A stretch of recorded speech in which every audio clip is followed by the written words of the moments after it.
guys, welcome back to another video. Now I get a lot of comments from many of you guys, a lot of comments on the topic as to how I color grade my DJI Osmo Action for video footage when I'm using D-Log M. So in this video we'll be diving into that. Let's go.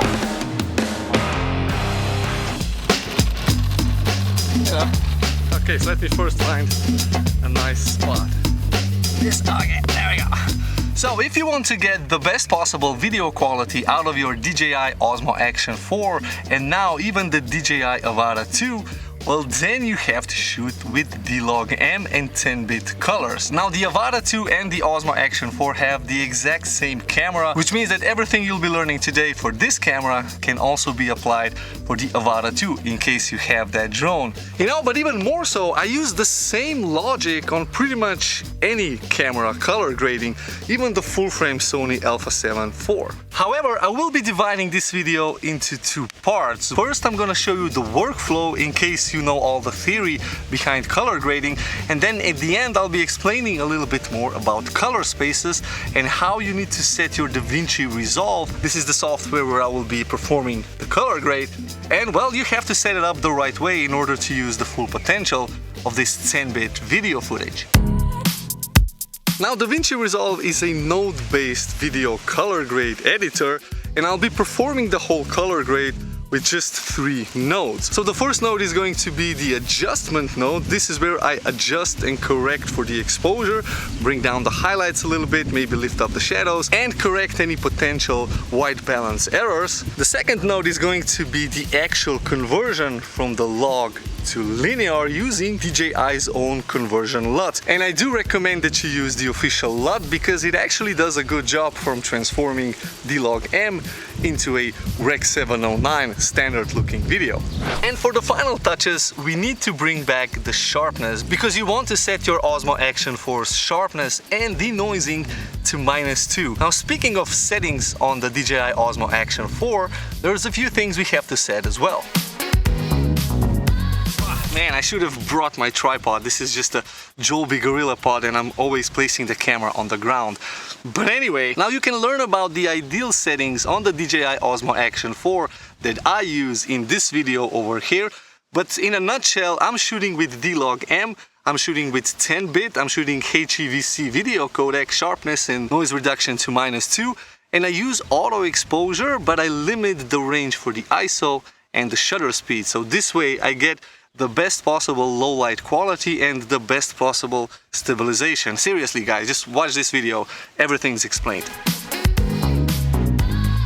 Okay, so now when you record your video clip, you bring it into DaVinci Resolve, you pop it on the timeline, and you go into the colors page. This is where you'll be doing all the color grading. Make 2 more nodes so that you have 3.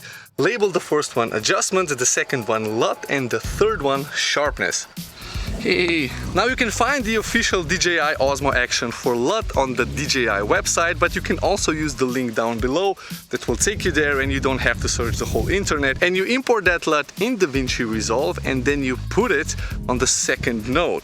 This is where you will doing the color transformation, and we want to do any exposure and color adjustments or corrections before that. That's the time when we still have the full data, before we add the contrast and the saturation. So the first node is then used to adjust any highlight issues, any shadow issues, and any white balance issues. Now I typically shoot with auto white balance because the DJI Osmo Action 4 actually has a color sensor right here in the O. So that takes care of the first 2 nodes, and on the third node I just add sharpness in this section over here. I typically set it to 47. I find that that's just the right amount of sharpness. You can set it higher or lower, whichever way you want, but 47 for me I think is just the right amount.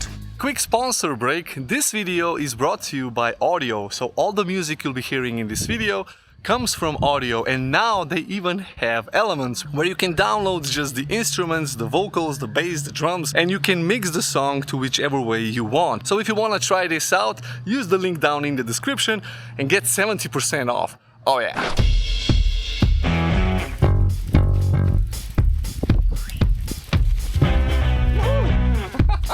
Yeah, Alex just joined a mountain bike team, so he's training mountain biking and he's very proud of it. Where was I? But then if you want to really spice things up in DaVinci Resolve, well, for that you'll need the studio version. And I do have to mention that if you want to use 10-bit video recordings in DaVinci, you kind of have to have the studio version. If you use HEVC and 10-bit from the Osmo Action 4, you'll be able to use that in the beta, so the free DaVinci Resolve. I haven't tried that out, so I cannot really comment on that, but you should definitely get the full version if you want to take your video creation seriously. And here's why. Some of you have noticed that I have depth of field in my Osmo Action shots, and that means the blurry background, and it looks like it was shot on a proper camera with a proper lens. Well, that's all done in post, and this is how you do it. Like, I do really need to get a haircut. I know, please don't comment on the hair.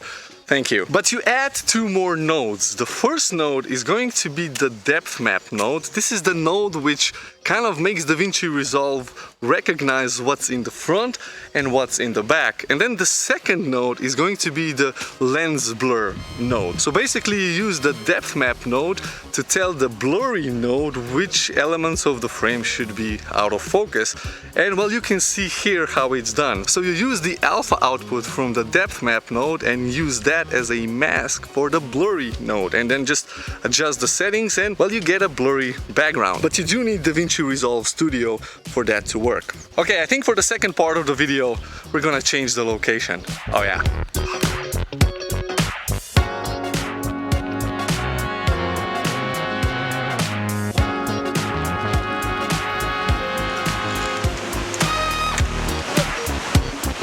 Okay, so let's talk about color spaces first.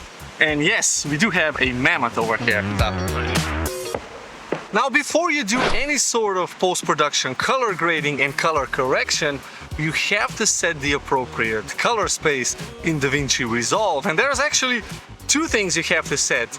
The timeline color space, so the space where we will be editing and color grading the video, and then the output color space, which is going to be our delivered end product color space that has to be such that pretty much every device on the planet can, well, play back. And that is the Rec 709 color space, or 8 sRGB, and the video should be 8-bit. And if you combine that with that standard H.264 codec, I know a lot of numbers, but those are pretty much the settings that every device on the planet can play back, from TVs, smartphones, computers, and well, anything that has a screen.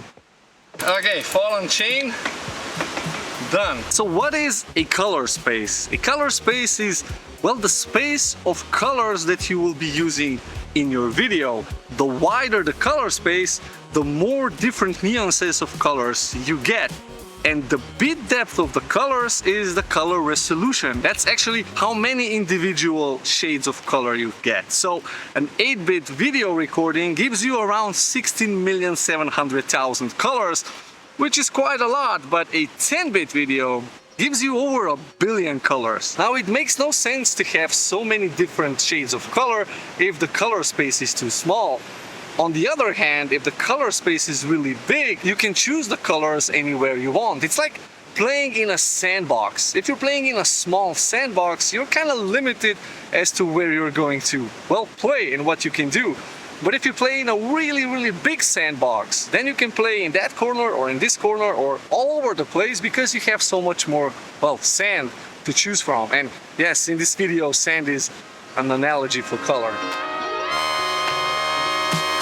So like, the whole idea is to not limit yourself with the color space on the timeline, because then you're pretty much throwing away anything that the camera has to offer. So if you shoot 10-bit video and then work on an 8-bit timeline, you're by default throwing away a whole bunch of colors. So the timeline should give you as much freedom as you can, just like a big sandbox. But then when you color grade, you kind of squeeze everything down into those just, 7 or 8 stops of dynamic range with contrast, with colors. And when you export the video in Rec 709 or sRGB in 8-bit, well, then you get a video that can be, well, played anywhere on any device. So that's kind of the whole idea of color spaces. So if you have your color space set wrong in the editor, well, then the video is going to look really bad. No, but the cool thing is that you can use the same technique on pretty much any camera. Just use a different LUT for a different camera, or even better, use a color space transform to do the mathematical conversion right there in DaVinci Resolve. Of course, you need to know with what you were shooting, so what camera, what color profile, and then you can do the conversion without any LUTs. But this technique that I've showed you for the DJI Osmo Action 4 can be used on the Avata 2 as well. And well, that's a really cool thing. So you have the same color grade principle for two cameras. So anyway, that's it for me, guys. I hope you've enjoyed this video and I hope you've learned something new. If you did, hit the like button for the algorithm and consider subscribing to the channel. It really means a lot. And if you want to watch my last week's video, click over here. Thank you, and I'll see you in this one.